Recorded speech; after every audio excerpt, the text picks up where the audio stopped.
Hello, welcome to the Gentle Rebel podcast. Here we're all about playing with ways to navigate life's harsher edges with a spirit of compassionate creativity. I'm Andy Mort, I'm a sound artist, songwriter and slow coach, and I love helping highly sensitive people understand and engage with their natural rhythms and processes using creativity and play so they can make sustainable progress on meaningful pursuits without getting overwhelmed, shutting down or burning out. I hope you're well. In this week's episode, we are going to talk about the idea of taking up space. So this is a topic that came up recently in a Haven conversation, and one that we kind of broadened out a bit in a forum discussion afterwards. And I was really interested to hear how other people experience this and whether or not it's a common fear, a common thought, a common challenge, something that we often feel bad about, taking up space in the world. It was inspired by an exercise that Tula led at the start of our Photo Yoga for the Mind course this year, where we gave a name and a face to our inner critic. So we spent some time thinking about the voice of our inner critic, the words it might use, and the impact that it has on the story that we tell ourselves about who we are, kind of generally, and in the kind of day-to-day moments that we encounter all the time. Then as we embodied the presence of that voice, we took a selfie, and those who wanted to were able to share it in the group. So we created this gallery of inner critics, which is highly entertaining and just really nice to kind of see those parts of other people and hear what the name that is given to them, and the sorts of characteristics that they have. I spent most of the time where we were doing the photo prompt trimming my beard so that I was left with more or less a handlebar moustache, kind of as much as I could create one, because my inner critic is called Rod and has a moustache and tells me to play small, to keep quiet, and to not draw too much attention to myself. Ultimately, I guess I realised it's the voice within me that says, don't take up more space than you should. And it was very interesting to kind of think about this. It's something that I think I've been aware of for a while, but it was the first time I properly confronted, this voice and seen its face. Doing this prompt was really helpful way to actually embody that, to notice the specific particularities, the characteristics of it, rather than it just being this sort of vague sense, this kind of looming presence, this spirit within me. And during the days that followed that session, I decided to embark on an experiment. So rather than trimming the moustache down and kind of keeping it in the same length as the rest of my facial hair, I shaved the rest of my beard off more or less completely and just left the moustache. So it was there. It was a lot more prominent than it was in the picture of my inner critic.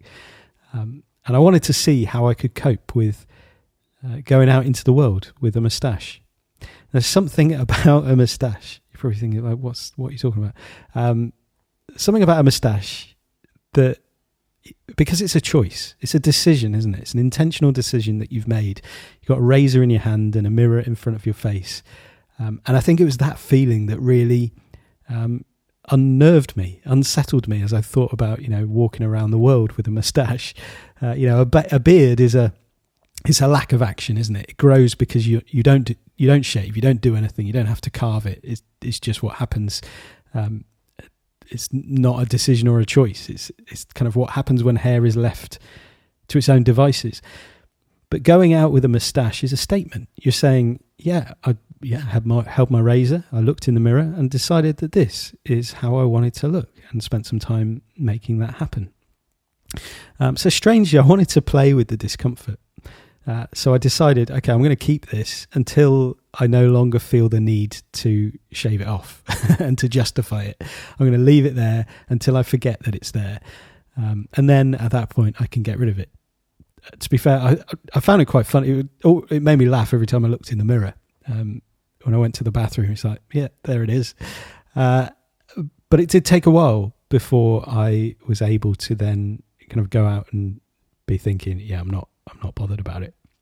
There's something about being around strangers that actually can make that kind of thing really uncomfortable. And I think maybe I've played small for a while when it comes to my appearance. I'm not sure when it happened. Maybe to some degree it definitely was like a utilitarian practical thing. It's like easier to wear simple clothes every day when you don't have to sort of make decisions about them.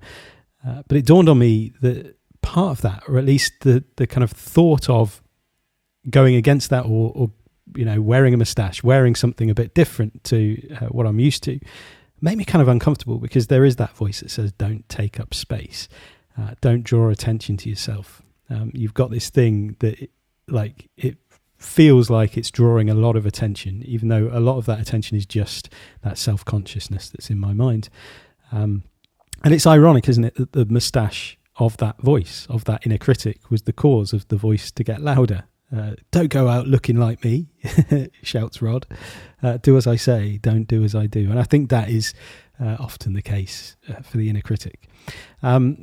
And in the end, it felt very freeing. It reminded me of I think, how I used to dress when I was younger. I used to kind of play with my appearance quite a lot, to the degree of, finding things funny and going out and experimenting and just being like, I don't care here. I'd let my hair be big. I'd wear a cravat and a waistcoat, and kind of part of it was like, I like the look, but I also kind of like the looks that people give me when they're like, that's not a usual thing to wear. And so I kind of enjoyed that feeling, weirdly, but I don't anymore. And maybe that's just being young, and we lose that confidence of youth. I guess as you get older, you stop caring about things that really bothered you back then, but then you start caring or care more about things that really aren't important, the things that actually were like water off a duck's back, perhaps more so when we were younger. Different things for different people, I would imagine. And I guess this might mean that we end up shrinking ourselves and making our creative spirit smaller than it used to be, maybe losing our playful confidence and conforming to type, to what is expected of us. Or maybe we've never really had proper access to that playful confidence that sits within us for various reasons. So this kind of stimulated some interesting thoughts and conversations about high sensitivity and taking up space. And I'd love to share a few of the things that came up through those discussions in this episode. We often hear the phrase, don't wait for permission, don't we, from people talking about taking up space in the world. Might be in reference to sharing your creativity, or going after a dream, or just simply allowing yourself to have a desire in the first place. And while I think it's a really key reminder that, you can't wait for, no one's going to give you permission to do the thing that you want to do, it's really also not very easy, especially if we are culturally conditioned to wait for our turn, to wait in line. As a Brit, we love queuing here in Britain. It's kind of like it feels morally jarring to go and do what you want to do, to feel like you're jumping the queue, to breaking in line and that kind of thing. And so these things are deeply conditioned culturally. So it often feels like someone else needs to give us the okay before we can take that action, whatever that action is. Or worse, it feels like someone else is waiting to criticize and condemn us if we do take that action. We might think of these as the injunctions of the superego, our inner compass of unrealistic expectations in service of a non-existent imagined judge that we've developed as a kind of a critic within. So at that basic level, it can take some untangling really to get through that voice. But then there are also other factors. And I think this is especially true for highly sensitive people who naturally pause before taking action. If you need time to stop and to observe, to process the world and check for signals of safety and mitigate against the signs of danger and threat that you see around you, then you are likely going to take longer to put yourself into spaces that you might want to take up. And there are reasons why once you are finally ready, the opportunity might have passed. Or you might feel like you've been left behind, or you might be waiting for someone to invite you, but they've read your pause, that observant pause, as a reluctance or even a rejection, a decision not to do the thing that you've come to recognise you really want to do. Or they've chosen the people that were quick off the mark. This idea of you snooze, you lose. Have you ever had that, somebody say, oh, don't worry, we're all sorted now, we've got enough people. And that disappointment, that feeling of, but I worked my way to that point where I'm now really ready, and I've even got my heart set on this. I understand where this decision fits for me. And so this is really an example of how the world isn't always conducive to sensitive rhythms, and as a result doesn't always get the best people in the right places as well. I think it shows us how maybe the quickest to react, the fastest to plunge in, the risk takers, they're the ones that get selected, and often they're probably not the best people to be in those positions as well. Or there is at least a lack of more sensitive types in places where we need sensitive types. There might be a conscientious feeling that kicks in too, not wanting to hold others back. This is something that came up when thinking about physical needs and how maybe you might need extra support when doing what you want to do for whatever reason. It might feel like you're going to take more space than others, that you're going to need more help than others. You're going to take more time and energy from others. So you then try to switch off the desire, push it down, to pretend, it's actually, that's not that important to me. Don't worry about it. Partly to cope with disappointment, partly to cope with that idea of facing up to the fact you're not going to do the thing you want to do, partly to make other people's lives easier by not holding them back. Maybe that kind of people-pleasing tendency is like, no, actually, I really, I don't want to get in the way. I don't want to hold you back. I don't want to, be a burden. But really, you're looking on, wishing you could be with others, doing what they're doing. And there's a sort of sweeping sadness at the fact that you're kind of on the outside of it.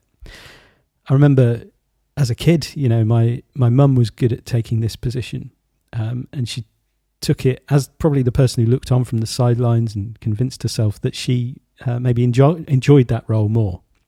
And there certainly were things that she was happy not to do. But there were other things that, she did want to do. And it was really special when she joined us to do them.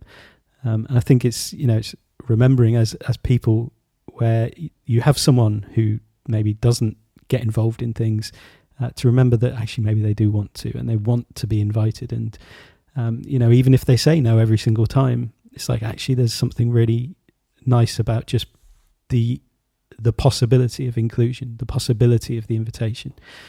And I think that's something I've noticed again and again with different people whose people-pleasing takes them out of the action because they don't want to take up space. They don't want to be a burden or hold people back. It's almost always really meaningful and special when you get to experience that thing with them.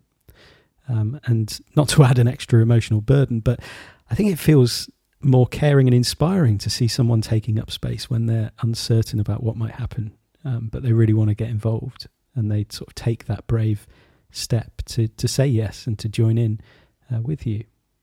I have a soft spot for imperfections and the clumsiness of things not going in the way that they're supposed to, quote unquote. And I know this is easy for me to say. You might be thinking, oh, you don't know my family and friends, like they wouldn't want me getting involved. They would see me as a burden. They would see me as holding them back.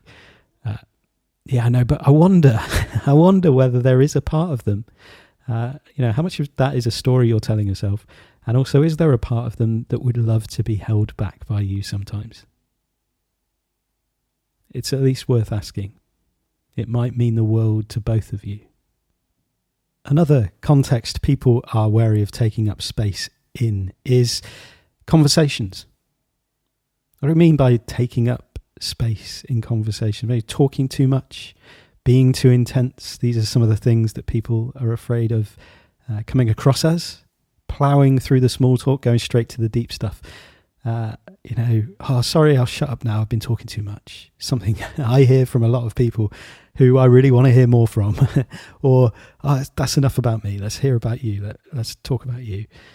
And I imagine there are many reasons we might feel this kind of, the temptation to shut up or to say, all right, I'm taking up too much space. when we're talking to people.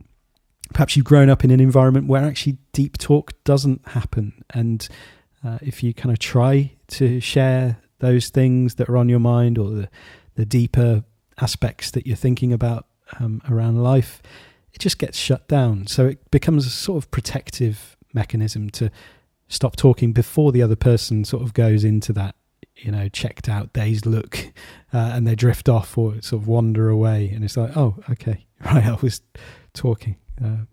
Or like in a group, I don't know if you've ever had it. It's a horrible feeling when you're talking in a group, and then somebody else just starts talking, and everybody's attention goes to them. And you're like, okay, right, I am that boring. That's fine. Or they might, like, I think one of the worst things is probably telling you to stop worrying about things like that. Oh, you don't need to be thinking those thoughts. Just be quiet. Like, just, go and put the TV on or whatever.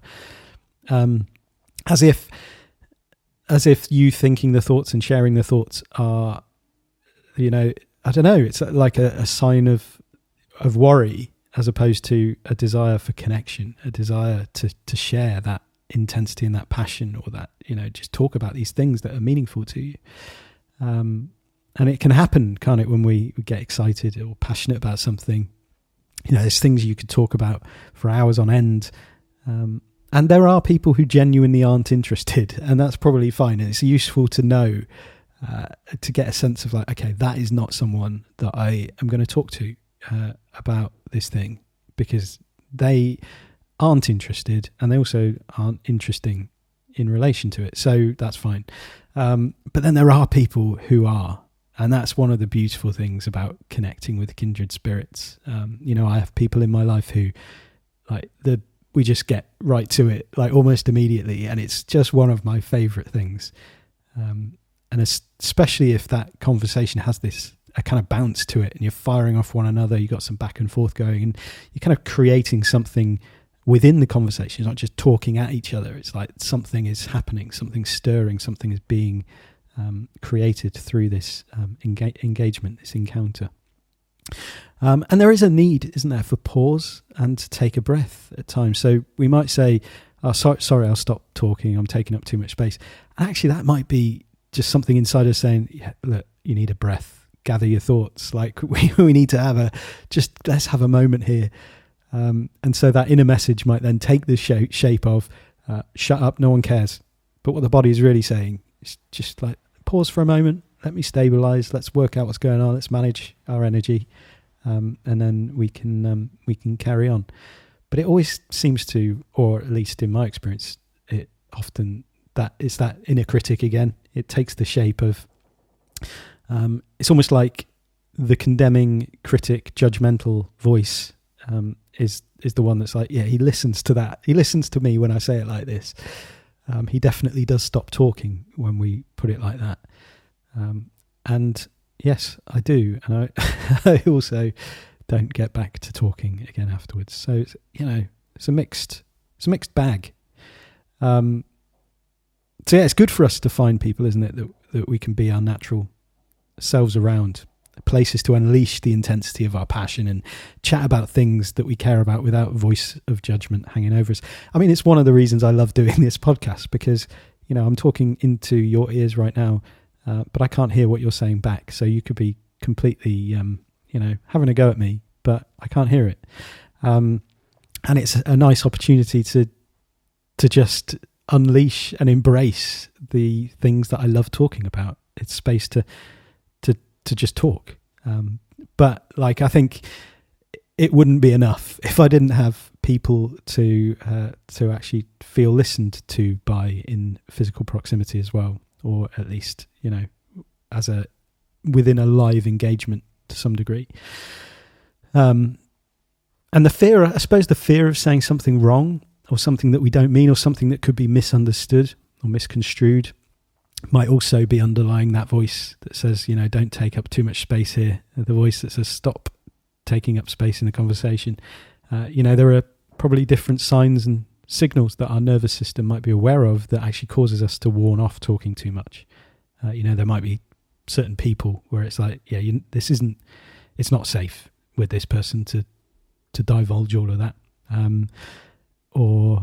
This is not the right environment to say that thing in that way, or to talk without knowing what you're going to say, because it could go wrong. It's one of the reasons, like when I have guests on the podcast, I'll always say, like, if there is anything that you want to take out, that you feel afterwards that, oh no, I shouldn't have said that, or I shouldn't have said that in that way, like that isn't quite what I meant, like that could easily be misconstrued, absolutely fine to let me know and I'll take it out, because I want people to feel both safe to be able to say whatever it is that they say, so they're not guarded when they're talking, and that confidence that, if I do say something ridiculous, it will get taken out. That's a really important confidence to have.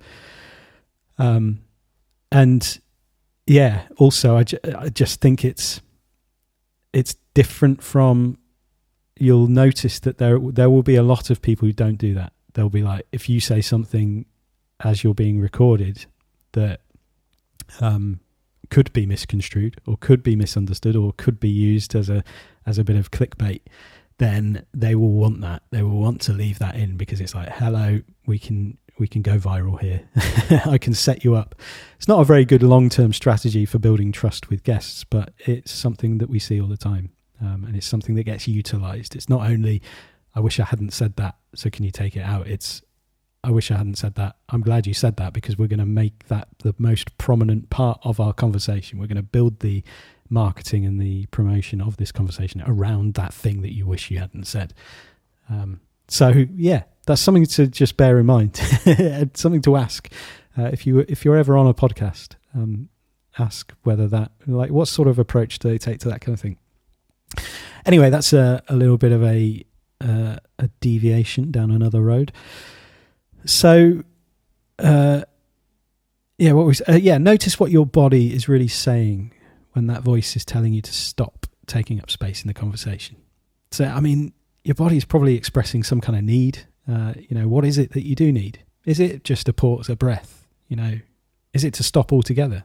Is it to check that the other person is engaged? Maybe it's like, can I just check that, we're still having a conversation here, and to find ways to check in without it feeling like a rejection. Because, most people are like, yeah, I'm trying to keep up. And I have that quite a lot.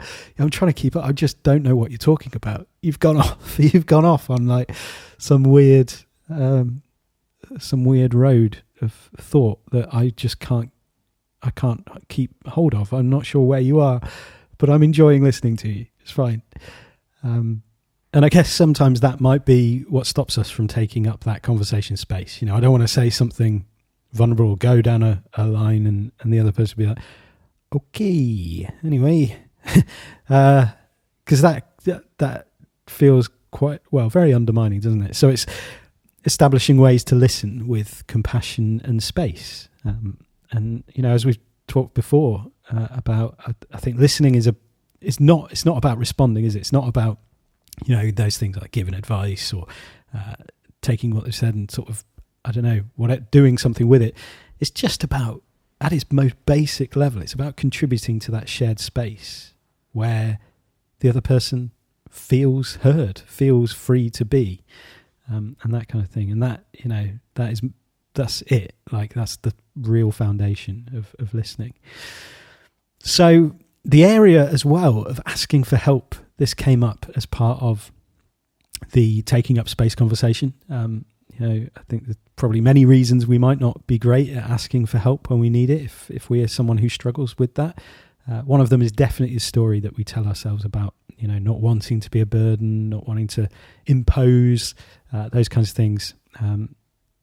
You might think, they don't want me to bother them, or there are people who need more help than me, so I just need to find a way to get on with this and free up the helpers to give the real needers the support, whatever it might be. These stories that we tell ourselves about why asking for help is a burden, and we don't want to take up that space in people's energy and time and focus.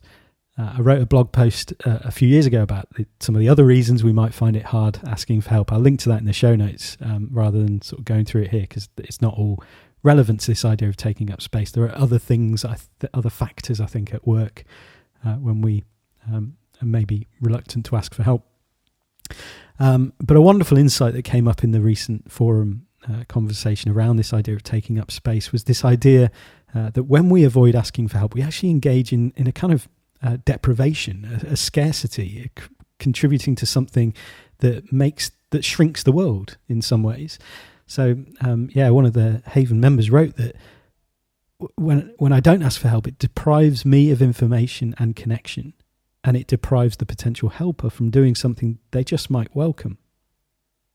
And so this is really nice to remember, really helpful to remember, is asking for help can often be a blessing to the other person. It creates space for a connection, for a partnership.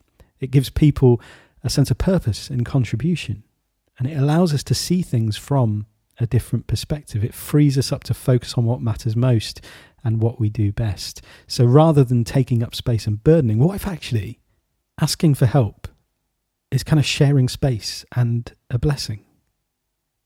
This is a really hard one in a world that is overwhelmed by busyness. People's schedules are stretched.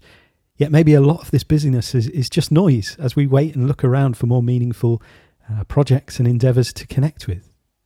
Maybe that's a story we can tell ourselves. I don't know. We're quick to let go of the frenetic, noisy stuff when something important emerges, aren't we? We can do it. So maybe that's what we're doing. I don't know. And then finally, the aspect of physical space, like literal physical space, that we might feel bad about taking up, we might feel alienated from in some way. I'm going to take a punt with this one because I'm not sure how many people experience it, and I'm definitely not saying it's linked to high sensitivity.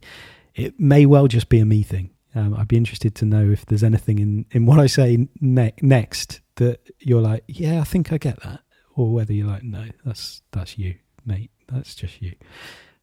So I think this is linked to my idea or my relationship with the idea of home, which is something I'm exploring a lot at the moment around my new album.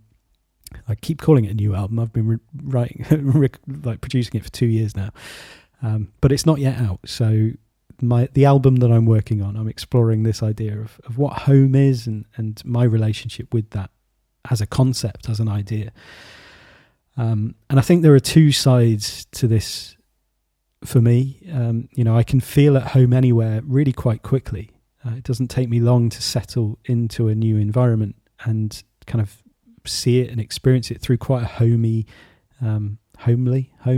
lens, which I know that's something that maybe is quite unique. I don't know. It's something I know a lot of highly sensitive people I've spoken to don't really feel. But I can also feel alienated from that sort of feeling of home very rapidly as well. So it can I can go from feeling comfortable and safe and at home to feeling like a trespasser quite quickly. And it might fluctuate at times. And I had a few weeks ago, I kind of had an experience that really put this to the front of my mind. I was walking in a big local park near to where I live. Been there many times. I was doing some recordings, took my audio recorder out, was doing some soundscape capturing, having a great time, feeling really at home, feeling very comfortable, feeling like it was just nice. I was saying hello to people, a few people that I encountered en route, lots of people walking their dogs. It's like, hi, morning. Some were friendlier than others. But then I said good morning to one guy that we were walking kind of in opposite directions. So we walked past, he was walking an old, I think it was a golden retriever, kind of quite old looking dog. Said morning. He didn't say anything back. I mean, he might have had headphones on or something. So I didn't really think much of it. And then turned around. I think I was just sort of, enjoying my surroundings and the environment. I was taking a stroll in. So I was sort of turned around and realised he was looking in my direction. It was kind of, I don't know, about 20 metres So yeah, probably about 15, 20 seconds after I'd originally been ignored with my hello, and realised he was looking in my direction. Potentially because his dog was slow and his dog was still sort of, about halfway between us. But then he just shouted, "What are you looking at?" And I was like, I can't be sure, but I'm pretty positive it was aimed at me. There was, a tone to it that felt like human to human communication rather than human to dog. Because I'm not sure, is it that helpful to say that to a dog? I said, "Oh, I'm just looking up these daisies." But yeah, it completely threw me. And I was confused because it was like totally out of the blue and incongruent with the situation. It was like, where has that come from? What's going on here? So I just was like, okay, I'll just carry on walking. So I turned around and just carried on walking, hoping that I wasn't going to get pursued. But it put me completely ill at ease for the rest of my walk. And the reason that this is relevant is because I noticed this feeling within me that rose up, which was, I am a trespasser on his land. I don't belong here. He has looked at me, sensed an outsider, and he wants me gone. Obviously, that was a false story. This was public land. This was nothing to do with him. He didn't own this place. Everyone is welcome. And I attempted to counter that story quite successfully to some degree with compassionate alternative narratives. Maybe he's on high alert. He's seeing everything through the lens of threat. He's really on edge because he's had some bad news. Maybe life really sucks for him right now. So he's on the brink. Highly possible that is the case. That was the case. Maybe he's out walking his partner's dog and he's grieving their loss, or they're in hospital or suffering with illness or something, and he's just in a state with that and just wants to be left alone. I don't know. And so those stories did help me kind of reconcile that moment within my mind to some degree, but it didn't help give me a sense of belonging in that environment. It didn't kind of recover that part. And I guess I couldn't shake the feeling that I was taking up space in someone else's world who didn't want me there. And I could feel myself kind of shrink. My confidence was like, my focus was gone. Like I wasn't that interested in spending ages recording these audio clips anymore. And so I think, my nervous system began to kind of pump the message around my body that you're in the way. Come on, get this done as fast as you can. Let's get out of here. Let's get out of the way of people. We don't want to be bothering people. Come on. But just like the mustache, I decided to play with this and to be like, okay, no, let's not sort of give in to that right now, because I don't think that's actually. I know there isn't. Well, maybe there was a real threat, but I got the sense that no, that's a moment rather than something that I need to worry about any further. So I decided to go slower, and right, I'm going to stay here longer than I had previously planned as well. And I said hello with a more pronounced smile to people that I encountered en route. And to be honest, while I did still feel that sort of that lingering, and I don't know what the feeling is when you encounter somebody else's hostility and that sort of like just is transferred to you, and it kind of sits with you in a weird way. And while I still had that, I was still holding that. I also felt more connected as well because of that. I was connecting with people as I went. I had slowed down. I had managed to move back through from that kind of stress response of shutting down, really checking out of the situation, and into a more intentional mode of action as I intentionally connected with people that I saw. In a large part down to the fact I'd been reading Anchored, Deb Dana's book, that morning. So this was all kind of fresh in my mind. And she writes about moving through those states of connection and protection. The Polyvagal Theory, going through the nervous system. And she'd even mentioned this idea that when we're in a sympathetic response mode, in fight or flight, everything around us, is construed as a threat. And I was remembering this, like, oh yeah. So if you're in like massively in kind of sympathetic, mobilized stress response, you see the world as everything as a threat. And so that was a helpful reminder as I thought about the guy with the dog. It's like, oh yeah, it's nothing personal. He's maybe just seeing the world through this stress response. What are you looking at is a reflection of this insecurity. Actually, it's he who feels alienated from this environment. He feels like he doesn't belong in some way. And he's converted that energy into aggression, into fight. And it kind of reminded me of, growing up, kids at school saying that same thing. What are you staring at? People starting fights because maybe their nervous system is really all over the place. They've lost control of it. It's telling them a story about the world around them. It's saying everything is a threat that you've got to confront. You've got to fight it. These are the things that we kind of learn, the patterns of protection that we learn to go to when we're feeling that sense of insecurity, feeling that sense of threat.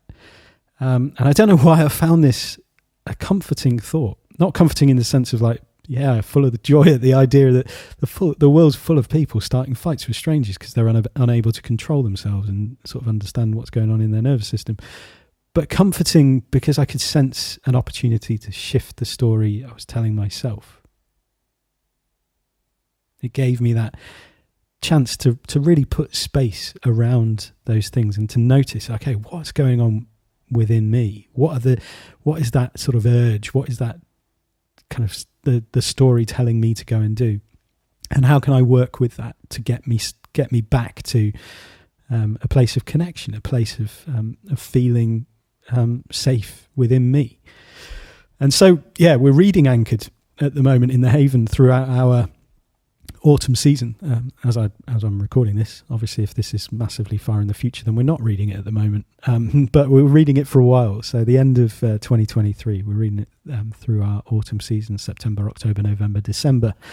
So if any of this kind of resonates, if this is stuff you want to explore more deeply and maybe, kind of explore some creative ways, we're going to be using a lot of creative prompts and ideas, reflective things to help sort of raise that awareness and begin to reshape the story that we're telling ourselves about the space that we're taking up and about our position within that, our relationship with taking up space. If you're interested in checking out the conversations as well that we're having in the community around topics like this and others, then I think you'll love it in the Haven. Just come to the-haven.co, the-haven.co. You get a first week for free so that you can get a sense of whether or not it feels like a good fit for your needs right now. And yeah, I think you can pick that up. And if it doesn't, you can cancel and no problem at all. So yeah, I hope that kind of is resonant in some way. If there's anything in what I've said that you're like, oh yeah, I'd love to know more about this, or if you've got any follow-up questions or reflections related to what I've been talking about, drop a message through my website, andymort.com, or get in touch via social media. I imagine there are many more nooks and crannies to explore around this theme, and I think it's there's a lot of interesting places to go with it and offshoots of it. So I'd love to know what you're taking away from this, and I'll be back again next time with another episode of the Gentle Rebel podcast. Until then, remember that you are an artist. The world needs your art. Now go and make somebody's day, because you never know, they might have just been randomly shouted at by an angry man with a dog. All right, take care. Bye-bye.